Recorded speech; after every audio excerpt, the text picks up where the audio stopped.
24 cercueils arrivent sur le sol algérien.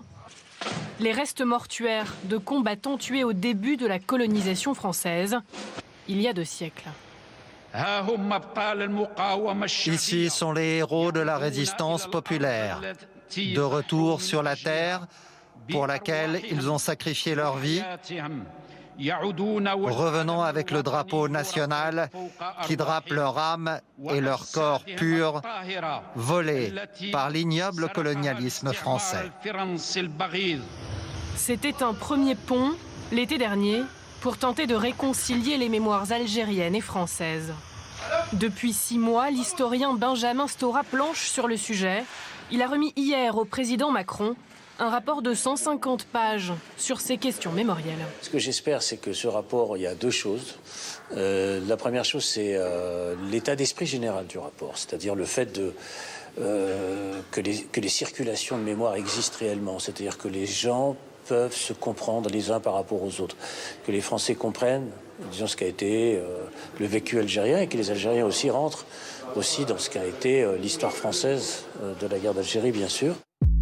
Pour faciliter ce travail, l'historien recommande la création d'une commission mémoire et vérité qui mettrait en place des actions concrètes. Pour moi, l'histoire de la mémoire de la guerre d'Algérie est éminemment pratique. C'est pas simplement idéologique, c'est pas simplement des discours qu'on prononce, des mots fétiches qu'on prononce, mais des actes, c'est-à-dire ouvrir des archives, identifier des lieux, chercher des disparus, entretenir des cimetières.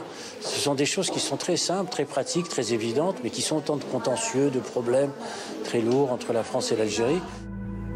Dans son rapport, Benjamin Stora souligne aussi qu'il faudrait modifier les programmes scolaires pour accorder plus de place à l'histoire de la France en Algérie. Au rang des symboles, il conseille de mettre la lumière sur certaines figures de militants pour l'indépendance algérienne, la reconnaissance par la France de l'assassinat de l'avocat Ali Boumendjel en 1957 et la panthéonisation de l'avocate anticolonialiste Gisèle Halimi. Enfin, il insiste sur l'importance des commémorations, celle des accords d'Évian ou l'hommage aux harkis le 25 septembre. Commémorer aussi la répression sanglante des travailleurs algériens en France le 17 octobre 1961. Au cours de heurts tragiques, un nombre considérable de manifestants ont été arrêtés, parmi lesquels beaucoup devaient être aussitôt dirigés en Algérie vers leur douar d'origine. Le texte désormais en main, Emmanuel Macron promet d'accéder à bon nombre de ses préconisations. Mais d'emblée, il prévient, il n'y aura pas de repentance ni d'excuses. Des excuses, c'est pourtant ce qu'attendaient les dirigeants algériens. Dans les rues d'Alger aujourd'hui, cette position de la France déçoit, mais ne surprend pas. La France ne s'excusera pas, on le sait. Et la raison pour laquelle elle ne le fera pas, c'est qu'elle a peur de devoir payer d'importantes compensations financières. Qu'elle s'excuse ou pas, finalement peu importe. Nous sommes un peuple libre qui veut promouvoir son pays. L'Algérie avant tout.